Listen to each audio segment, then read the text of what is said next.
VikesNow, I'm Dustin Baker. This is the beginning of March with less than 2 weeks until free agency begins. It actually formally folks can sign 2 weeks from today. So Josh Frey, the weekly Wednesday guest. How's your week been? It's been good, my man. You know, the Milwaukee Bucks undefeated in Yeah. February. It's been a fun couple of weeks. I'm excited to get into some free agency. Got the combine starting up. A lot of things are starting to heat up now in the offseason, so I'm getting ready for it. Yeah, and speaking of that, that's the segue. Unplanned, of course, is that Kwesi Adofo-Mensah took the microphone yesterday and talked about his extreme affinity to keep Justin Jefferson to the Vikings. In fact, Kwesi said, "I wouldn't even want to work here if I don't have the guy." I think he was a little facetious, but that's the commitment that he's showing to Jefferson. He talked about the taboo nature of trading with the Lions and why he does it and why the other guy does it. And then he talked about everybody's favorite debate, which is Kirk Cousins. And unsurprisingly, that's how we're starting off today. So we've learned two, what I consider new elements about the Kirk Cousins contract extension or lack thereof debate or discussion in the last 3 or 4 days. Foremost, Tom Pelissero from NFL Network said that this is all or nothing, in his opinion. They either don't extend him and he plays out the final year of his contract and becomes Derek Carr at this time next year and would do a world tour, or they add on multiple years, which sounds like an extra 2 or 3, which would conjoin Cousins to the roster for 3 or 4 more years. And then on top of that, Adofo-Mensah yesterday talked about how his team wants flexibility regarding Kirk Cousins, probably because the guy's going to be 35. So, what is your latest feeling, opinion, prediction on a Cousins extension or lack thereof? Well, I'm a little bit surprised because I feel like if they were going to do some sort of extension with Kirk, it would have been 1, maybe 2 years, and then you just keep on looking for a guy that you feel like can be the QB of the future, whether it's this draft next year, somebody pops up in free agency, something like that. But without a 1 year or 2 year contract, I guess a 2 year could still happen since the report was 1 year. But Mm-hmm. I think that they're probably a little bit more likely to just let him go into free agency, play out this final year. And if he continues to be the Kirk Cousins of 2022, where he's leading these fourth quarter comebacks, he goes again for 4,000 yards, 30 touchdowns, something like that, can be the guy that continues to lead this team to wins. Then maybe you look at it again and try to get him to maybe a 2 year deal.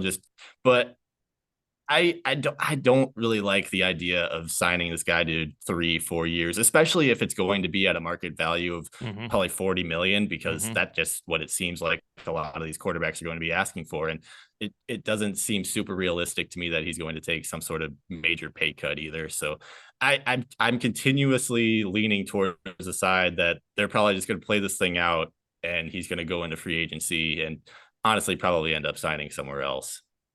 There's a couple of risks there. And the reason I mentioned this as the new debate is I always thought until Sunday that adding an extra year onto the deal would be welcomed by both parties. But if Pelissero is correct, no, it sounds like it's got to be one or the other.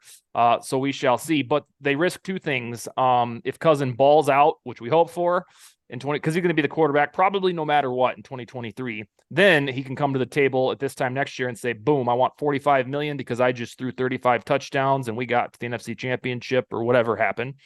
And then on the other hand, if you let him hit the final year of his contract, you can't trade him anymore. And if in theory, if you wanted to trade him right now to a place of his choosing, you could probably get a second rounder and a third or a second and a fourth or something like that. That's all out the window, and the Raiders can tell you all about it.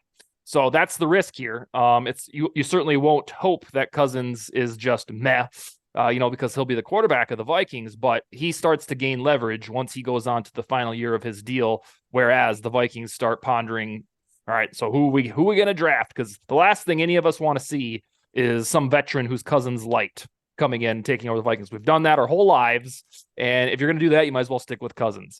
But what do you make of? Do you believe in this all or nothing definition? Because for my purposes, immersed in it 24 hours a day, that was breaking news. Because you can't meet in the middle. Usually they meet in the middle and they extend it by a year. Why is this time different? Yeah, I think it is a good thing ultimately, because eventually we got to face the reality that Kirk Cousins isn't going to play football forever. And I think that if they want to commit to a young guy, if they see somebody in this draft, like, I don't know, say Anthony Richardson, Will Levis, somebody like that, and they really feel like that they can develop him and turn him into a starting quarterback, then go get him. And why waste time doing something that you're going to end up doing 2 or 3 years down the road anyway? I say if you see a guy this year, just go get him and you can develop him. I trust Kevin O'Connell as a developer. I mean, heck, we saw him do things with a 34-year-old Kirk Cousins that we hadn't seen with him in his entire career. So I have full trust that Kevin O'Connell can develop a young guy at the position. I think that if they want to go get a guy, you might as well do it now rather than 2 or 3 years down the road. Or even it doesn't even knock out the possibility that they could do it in 2024 either. Like we talked about a couple of times already, that QB class looks insane. So if they want to go get a guy next year and then throw him right into the starting lineup, then might as well go do it. Another thing about interesting part of this is if we get to March 13th, 14th, 15th, and there's no extension, that starts to imply that they're just going to let it ride. Then for draft purposes, in the vein in which you speak, it becomes close to mandatory that they draft some sort of quarterback because you're going to let Cousins go on to the final year of his deal, which by implication tells you you're not married to him for the long term. And then if Cousins goes and joins the Niners next year or whoever else would want him, the Buccaneers or something in 2024, you're going to stare down at the depth chart and be like, all right, we got Nick Mullins and that's it. So if we don't have a Cousins extension, especially by the time the draft rolls around, they got to take a swing on somebody. Maybe they don't trade the farm for Levis or Richardson or somebody, but just to have somebody waiting in the wings, they'd have to explore your guy, Clayton Tune, or maybe one of those mid-rounders like Jaron Hall. Is that his name? Jaron Hall out of BYU, Jake Hayner out of Fresno State's another guy that really showed up at the Senior Bowl. Yeah, Hooker, he's probably going to fall because of his ACL tear that he suffered during the season. So there are plenty of guys that you could be like, go stash him for a year, develop him behind O'Connell, Cousins, let him learn the offense, and then potentially throw him in the next season. So this isn't like you have to draft a guy round one or you're not going to find a guy. Yeah, I think it's absolutely required and mandatory if they don't extend Cousins that on draft weekend, we have to expect at some point in that draft, they're going to take a swing after they do all their trades, and end up getting 8, 9, 10 picks. You got to take a swing on somebody because you're plotting for life after Cousins. And even if you want to draft a guy next year, you still need something because at that point, Cousins will have walked somewhere else. You might have Nick Mullins, you might have Clayton Tune, and then whatever guy you want to draft the next draft, then that's your camp battle next summer in 2024. But for the draft heads, the Cousins extension is extremely important because if there is none, that means you have to add quarterback onto your mock draft because otherwise you're being irresponsible and just, we'll figure it out next year, especially if you want to be a Super Bowl contender. Speaking of mock drafts and all of that hubbub, I would say in the recent 2 or 3 weeks, from what I gather, that if mock drafts are correct, which is a big if, it's a 2-position race between cornerback CB and wide receiver WR. Of course, an edge rusher could float in there. Last year, they drafted a safety when a lot of folks said you should have just got Kyle Hamilton if you're going to do that. But you can also, in this question, factor in the notion that they're probably going to trade that pick and get more capital. But between wide receiver and cornerback, this 2-horse race, which do you think position-wise they pick first? Oh man, this is a very tough one just because we're trying to answer this question before free agency happens. Yeah. And I do think that one of their targets in free agency is probably going to be Cameron Sutton. So if we're going based off of that, I think between those two positions is probably more likely that they'd go wide receiver, try to get a consistent guy opposite Jefferson. And there's a couple of really good guys at the top of this class, and it's a defense heavy draft as well. So if these wide receivers start falling a bit, like even a Jordan Addison, I know he's been mocked there a couple times. If they can go get a guy like that, I think you go get him. The reason I support WR2 as the first selection is at cornerback right now, it's Andrew Booth, Cameron Dantzler, and a Caleb Evans. I think it's wiser to get a sure thing veteran NFL commodity at cornerback, invest the money there, instead of doing your free agent money on a WR2 like Alan Lazard or DJ Chark. Because, in my opinion, a wide receiver is more of a sure thing to impact a team right away than hoping the next Andrew Booth doesn't get hurt, hoping the cornerback figures it out. So, in your theory there, I think Cameron Sutton makes sense. And then if you've got the cornerback room feeling decent, you still hope Booth and Evans look great. Then I think you can pivot to WR2, and that way you have the 1-2 punch of Jefferson and Addison or Zay Flowers or whoever would be there at 23. I think that makes the most sense. I think leaving wide receiver to chance, I think there's more support there, whether Thielen's still in the house or Osborne or Naylor or Rager, rather than, all right, well, we're going to draft Deonte Banks, and then between Banks, Booth, Cameron Dantzler, and Caleb Evans, may the best man win. That feels nerve-wracking heading into a training camp. I'm totally on board with the take a chance on a wide receiver in the draft because, like you said, they definitely do.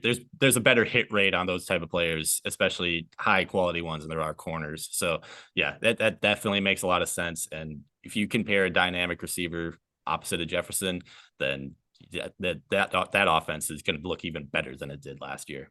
Especially if they want to pass the ball as much as they did last year. I don't know if they're going to rein it in. They did an autopsy for the 2022 season, and somebody says, hey, we probably want to run the ball a little bit more, or if this is just the way they do it, and they're going to continue to set trends. All right, the somewhat exciting portion of the NFL Combine starts tomorrow with the on-the-field stuff, I believe. Who are some, 2 or 3 guys that, for Vikings purposes, Vikings fans should monitor per your estimation? Well, speaking of wide receivers, I think Jackson Smith-Njigba out of Ohio State is definitely a guy to keep an eye on. The biggest knock on him right now is kind of his speed and athleticism, and whether or not he can obviously play outside rather than the slot, but I'm not super worried about that part. But we had the same sort of concerns with Chris Olave going into last year's draft, and he came out in the combine and completely showed out, like ran a crazy 40, did a bunch of great testing in other areas of the combine as well. So if Smith-Njigba can go out and do something, not even that sort of level, but similar to that, I think that he jumps up and is probably one of the guys that you're looking at number 23. Like, yeah, that's a guy that we can go get. We can trust to catch like 70 passes, get 1,000 yards. And then, yeah, go ahead. Oh, I was gonna move on to number 2. So if you wanna have any reaction to Smith-Njigba, go for it. No, I wanted to, in case I forgot. It seems in some mock drafts, or maybe I'm just using one of the simulators too much, that Trenton Simpson has fallen to the second round. Is that a thing, or is that just a renegade mock draft simulator? I think it might just be a mock draft simulator. I think people might be getting bored with him because, yeah, I just think linebackers in general, they're fun for a while, but then if you look deep enough, then you just kind of get bored. Just honestly, the more that I look at this linebacker class, it seems a lot deeper than I initially thought too, which we can maybe talk about another day. But like, I just this past week I've been doing stuff on Jack Campbell out of Iowa, Drew Sanders, Arkansas, Henry To'oTo'o out of Alabama. Like, those 3 guys, probably consensus second rounders that can do a lot of really good things for a defense too. So I do think that there's some merit to Trenton Simpson potentially falling if the class looks a little bit deeper than we initially thought. I think, if I'm not mistaken, I think Drew Sanders crept up in Mel Kiper's first round mock, like relatively high. Yeah. He really likes him. Kuiper's a guy that if you're big and you can move fast, he's gonna draft you high. So no, that's all right. Hey, Zimmer had a type cornerback, so Mel Kiper wants it. He can have it. All right, who's your second guy for Vikings fans to watch for in Indianapolis? Number 2, I'm gonna go Pittsburgh defensive lineman Kalijah Kancey. It's kind of hinting at some of your desires to improve the interior defensive line depth. I think he's a guy that could probably go anywhere from late in the 3rd round to maybe even dropping down to the 5th. That's kind of hard to say at this point, but if he goes out and tests well, I think he can get a guy that, again, provides some sort of pass rush presence from the interior. He's been a really good run stopper as well. I know we didn't exactly get all the things that we were hoping from Jalen Twyman in that area of the draft, but maybe if you go take another shot on this guy, I do think that he has the traits that he can fill in as at least some sort of depth role for the defense. All right, the final question I'm going to ask you is Packer related, which by default affects the Vikings. So about 2 months ago, Aaron Rodgers, after the Packers lost at home to the Detroit Lions, ending their playoff little aspirations, He said, and I'm pretty sure it's a quote, that he's not going to hold the Packers hostage. He'll make his decision. Here we are 2 months later, and he's held the Packers hostage. He's doing all kinds of antics. He goes on Pat McAfee's show every week and says nothing about his future, and it claims that the decision is mere days away. That's the long lead up to, it seems Green Bay is more intensely content with Jordan Love than ever before. So I want to know if you can search your brain for 3 years ago. How much did you like Jordan Love coming out of that draft before he landed with the cheese team? And how good, realistically, do you think he'll be if he's the Packers QB1 in week 1 of 2023? Well, I'll tell you, back in spring 2020, I was doing more writing papers for my college Zoom classes during COVID than I was NFL draft. But I do think that he's a very similar prospect to what we're seeing out of Will Levis right now. But he went to a smaller school in Utah State, so we didn't really get the same sort of hype around him as we've gotten from Levis in the SEC. But he moves well in the pocket. I think the biggest knock on him coming into the draft was reading through his progressions on a consistent basis and just being able to read the field. And from the limited experience that we've seen out of him in a Green Bay uniform, it seems like he's gotten better at that over the years. So I'm not going to come out and say that he's going to be the next Hall of Fame guy, the third in a row for Green Bay, because I think that's just kind of crazy at this point. But I do think that he's at least a quality starter in the NFL. But it's kind of a shame that they wasted his entire rookie contract just watching Aaron Rodgers the entire time. But yeah, I think he's at least a serviceable starter. Okay. Yeah. And that's, and I've said this for multiple years, or at least when Rodgers started to get old, that that's all I want. They don't need to be bottom of the barrel quarterback, like, just some trash Christian Ponder type. If they can have like Andy Dalton at his prime, who was a damn good quarterback, like that's what I think is justice. They don't have to suck. I know that that's too much to ask for karma, but if they could just have a guy who's good, not Hall of Fame, and level the playing field for 10 years, whatever, then I will be content. Because if it's the third installment in this Hall of Fame thing, and I go into my 50s, and they've had back to back Hall of Fame quarterbacks, it's malarkey. I won't be able to stand for it, and that's my soapbox. All right, sir. So here's what we're going to do next week, because at this time next week will be 5 days away from free agency. I'm going to go down a depth chart, a positional depth chart, and I'm going to say quarterback, running back, wide receiver, and you're going to tell me one or two guys from each spot that you think the Vikings may sign at that position. Now, obviously, that's going to end up being 20 dudes, and they won't sign them all. But I'm going to get rapid fire. You can spend about 20, 30 seconds on each, and that'll be our little free agency preview show. You hinted at it last week with the 5 guys that you really want for the Vikings, but this will be predictive in nature. And then you can just then we'll see how good you were in the aftermath. If it's Sutton Indeed at cornerback, if it's Deron Payne or something, defensive tackle, we'll grade you thereafter. That sound okay for you for next Wednesday? That sounds awesome, my man. All right, take it easy. We'll talk to you in 1 week. All right, see you.